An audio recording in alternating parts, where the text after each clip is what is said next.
Bienvenue à toutes et à tous. Un grand plaisir de vous retrouver pour le point de l'actualité sur Eden Télévision.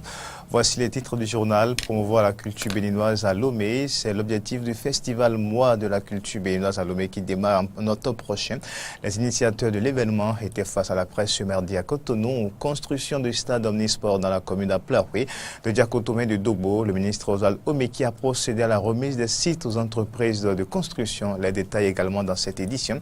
Et puis sur le continent, en visite à Abuja, la capitale fédérale du Nigeria, le président français Emmanuel Macron promet au président Muhammadu Buhari le soutien de la France dans la lutte contre le terrorisme.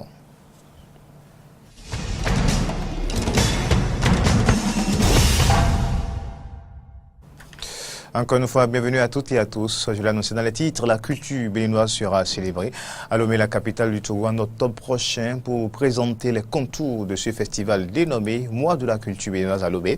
Les initiateurs ont animé une conférence de presse. Laurent Rolantoniques pour les détails. L'édition 2018 du mois de la culture béninoise à Lomé se tiendra en octobre prochain. Initiée par l'Agence panafricaine d'ingénierie culturelle APIC et l'Agence Descartes, ce festival vise à contribuer au renforcement de la coopération entre les communautés béninoises et togolaises et favoriser le brassage et la cohabitation entre les deux peuples à travers des activités culturelles. Pour présenter le contexte et quelques activités prévues dans ce cadre, les organisateurs étaient ce mardi face à la presse. Le contexte est aussi marqué par justement le programme d'action du gouvernement. Dans son axe stratégique numéro 2, qui concerne l'amélioration de la gouvernance, il y a un focus qui est fait sur la diplomatie en général. Autre contexte qui nous a amené à initier ce festival, c'est la résolution sur la promotion du dialogue des cultures en tant que facteur de développement durable.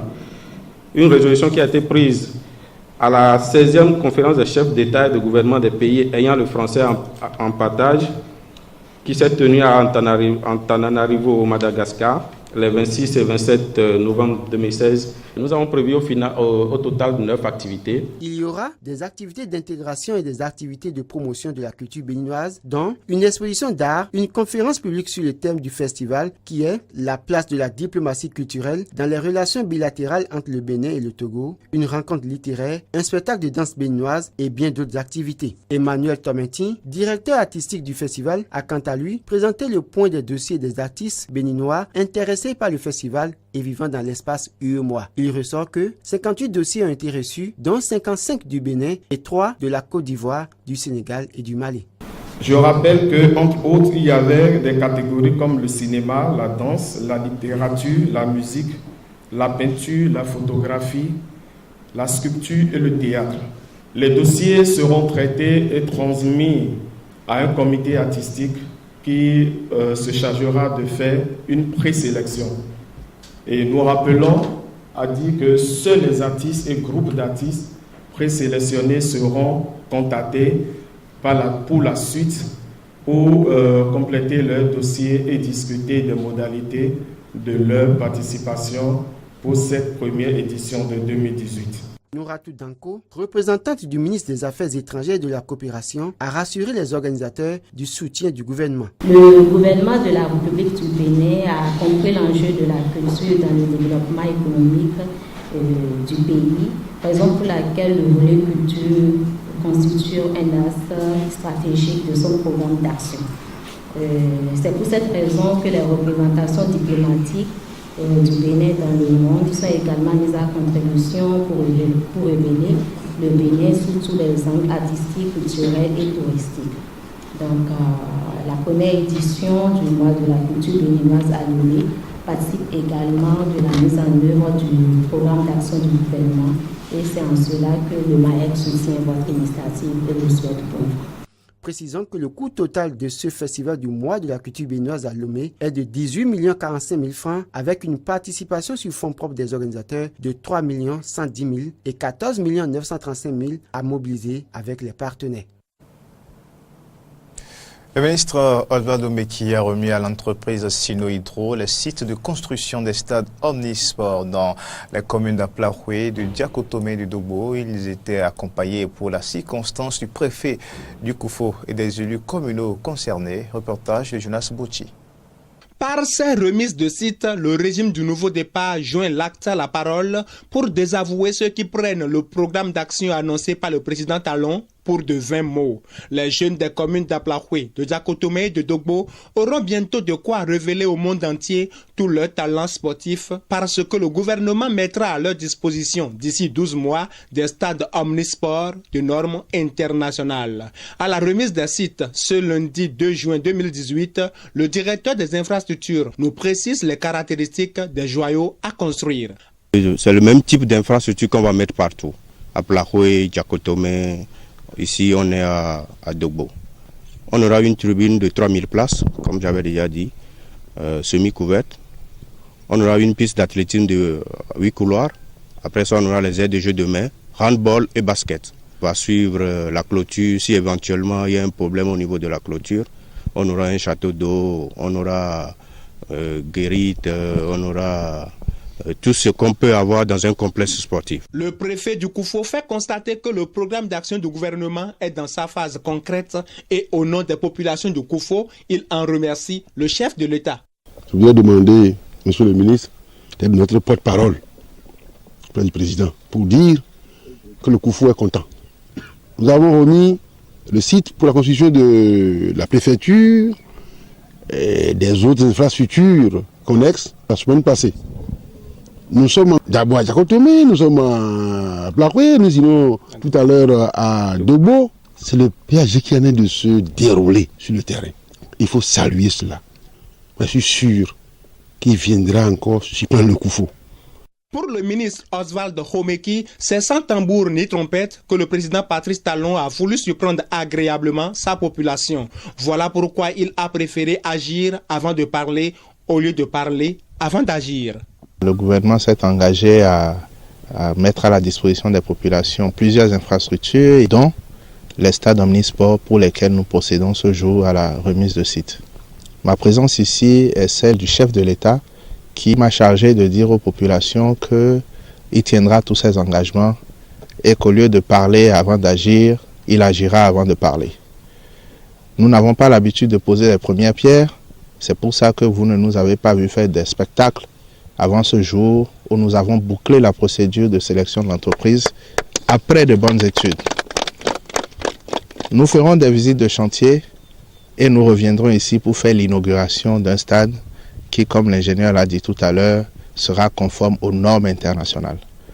Les travaux en question seront exécutés par l'entreprise Sino Hydro dans un délai de 12 mois. Devant les populations bénéficiaires, cette entreprise a promis livrer les joyaux au terme du délai contractuel.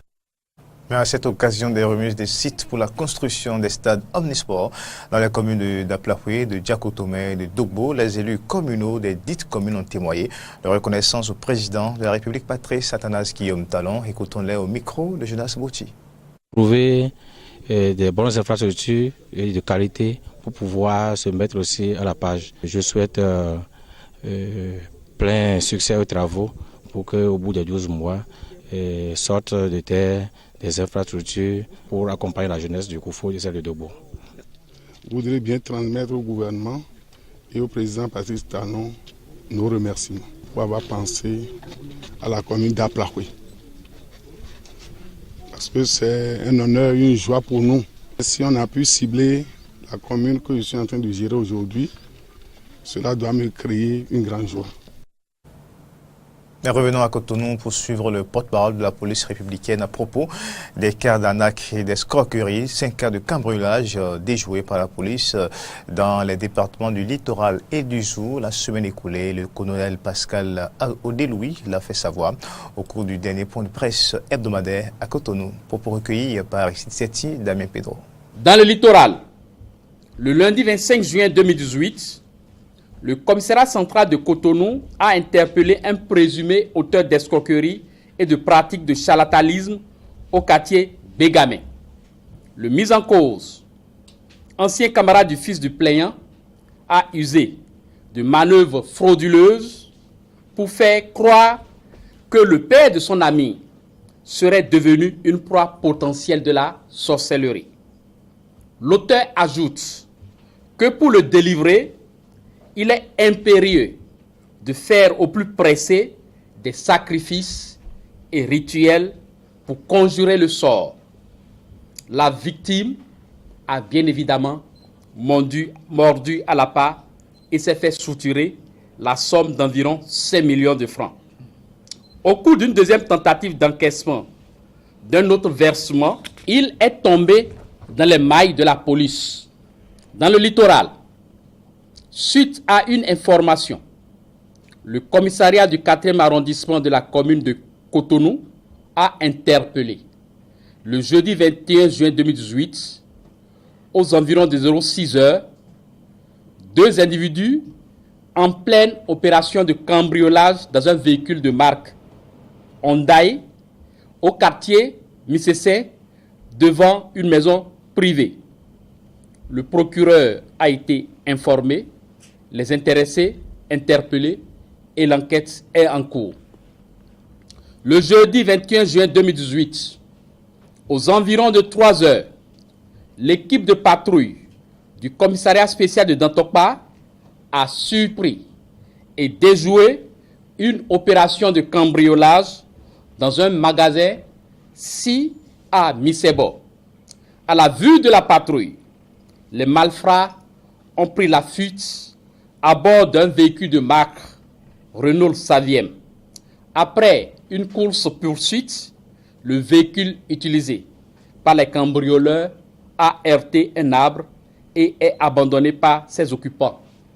Le jeudi 21 juin 2018, 2 individus, respectivement âgés, l'un de 19 ans et l'autre de 16 ans, tous résidant à Boycon, se sont rendus à la place de l'Étoile Rouge pour vendre une moto de grosse cylindrie qu'ils ont nuitamment soustraite dans une maison à Boycon la veille.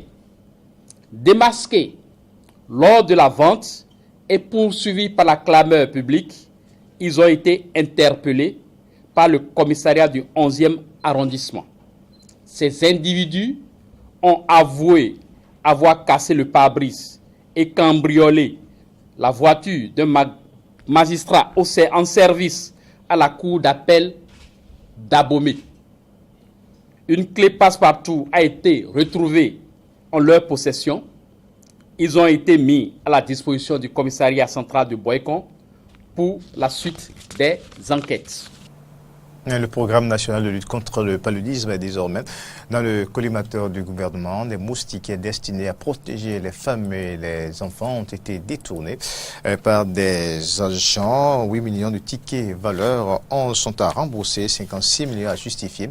Les citoyens béninois se désolent de cette attitude indigne de ces agents et invitent les autorités à aller au bout de ce dossier, suivant leur réaction. Propos recueillis par Richard Setti et Damien Pedro. Ça me choque. Parce que ça concerne les plus pauvres. Et les autres qui nous envoient ça. Les autres qui nous envoient ça, c'est l'argent de leurs contribuables. L'argent du contribuable. Et nous, on gaspille. Mais vraiment, ça me choque. Jusqu'à présent, malgré le nombre de moustiquaires qu'on a partagé, on a distribué, il y a toujours des gens qui n'ont pas de moustiquaires. J'en connais, des pauvres, des très pauvres même. Et des gens se permettent, se donnent le luxe de détourner moustiquaires, quand même. Vraiment, ça me choque. Ils n'ont qu'à comprendre, ils n'ont qu'à avoir pitié des plus pauvres. Il faut les sanctionner. Mais la sanction, c'est pas que c'est un avertissement pour qu'ils ne recommencent pas. Ils doivent comprendre ce qui se passait avant. S'ils avaient l'habitude de faire ça, ils ne peuvent plus continuer à le faire. Ils doivent laisser. Vraiment, ils n'ont qu'à comprendre le gouvernement aussi. Vous savez, aujourd'hui, le seul moyen pour lutter contre le paludisme, c'est les moustiques. Il faut avoir les moustiquaires donnés sous moustiquaires. Et le pauvre, celui qui est pauvre, qui aura besoin de cette moustiquaire, et cette moustiquaire qui doit être mis à la disposition du pauvre a été détournée par des agents. Et vous allez comprendre qu'aujourd'hui, Talon est en train de détruire les réseaux de corruption. C'est-à-dire les réseaux, les pratiques de corruption qui existaient il y a très longtemps. Ça, le programme national de lutte contre le paludisme, c'était un réseau. C'était vraiment un réseau. Sinon, on ne peut pas croire que rien que des moustiquaires presque gratuites, que les gens, on voit les gens en train de vendre ça dans la ville, hein. Au niveau de l'échangeur, tout ça, là, les gens vendent ça. Au fait, c'est un truc qu'on ne doit pas vendre. Et c'est destiné à la pauvreté, aux populations pauvres. Parce que les riches, eux autres, ils ont d'autres choses, à part les moustiquaires, pour se protéger contre le paludisme. C'est d'aller au dernier retranchement. Ce n'est pas que de les avertir, non. Parce que si vous voulez montrer aux autres d'être corrects, il faut taper très fort. C'est-à-dire il faut taper fort pour donner signal aux d'autres personnes que ça là, on ne doit pas toucher à ça. Ce n'est même pas un comportement encouragé. Le détournement, ce n'est pas une bonne chose. Au CM2, nous avons toujours enseigné aux enfants la corruption, la lutte contre la corruption. Ça commence par le primaire. Même déjà en classe, lorsque un élève vole l'argent de son camarade, il est puni. Déjà depuis le CI, quand un enfant vole 25 francs ou 50 francs de son camarade et que ce dernier vient se prendre au maître, le maître punit, c'est une bonne chose de taper. Sur le continent, en visite à Abuja, la capitale fédérale du Nigeria, après la clôture du 31e sommet de l'Union africaine qui s'est tenu à Nouakchott, Mauritanie, le président français Emmanuel Macron promet au président Muhammadu Buhari le soutien de la France dans la lutte contre le terrorisme. Le Nigeria, au cœur de l'insurrection djihadiste Boko Haram, qui a fait plus de 20 000 morts depuis 2009, est un acteur militaire puissant en Afrique de l'Ouest avec quelques 200 000 hommes en uniforme. Écoutons Emmanuel Macron. Notre coopération dans ce domaine s'est considérablement renforcée. Nous appuyons l'armée nigériane et ses partenaires du bassin du lac Tchad, notamment en matière de renseignement. Et nous appelons les 4 pays concernés à encore aller plus loin dans l'effort de défense et de stabilisation dans cette région. Mesdames et messieurs, c'est la fin de cette édition. Merci de l'avoir suivi. Bonne suite des programmes Sud Télévision. Au revoir.